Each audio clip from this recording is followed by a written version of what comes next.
Step-by-step na nakunan sa video kung paano binastos ng lalaking rider ang simbahan sa Batangas. Pinasok niya ang kanyang motorsiklo at pumwesto sa upuan ng pari.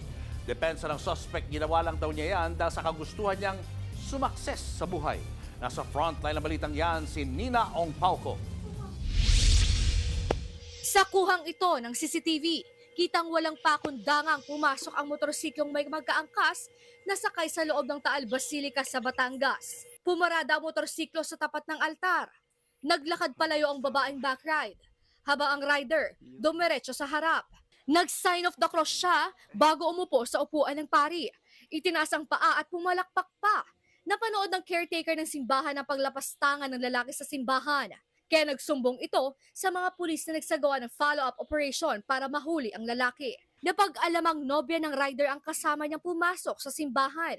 Maging ang babae, nagulat daw sa kakaibang kilos ng kanyang boyfriend. Una pa lang ay tataka na yung girlfriend kasi parang iba yung kilos niya. Kasi hindi naman siya nagbe-bless dun sa tatay ng girlfriend, ay meron siyang mga kakaibang ginagawa. Aminado ang lalaki na gumagamit siya ng marijuana na nabili niya online. Pero lasing daw siya na mangyari ang insidente. Kasi makita namin sa video na parang pumapalakpak ka pa. Parang ganito kasi huyaw, parang gusto ko maging successful. Walang naniniwala po sa akin. Sinisika pa ng News 5 na makuha ang panig ng Taal Basilica, pero nagsampa na raw ito ng reklamo laban sa lalaki. Parang nabastos po kami doon kasi yung altar po namin ay pinahalagang po natin, sinasamba po namin yun. Nasa kustodiya na ng Taal Municipal Police Station ng lalaki na mahaharap sa reklamong offending religious feelings sa ilalim ng Article 133 ng Revised Penal Code.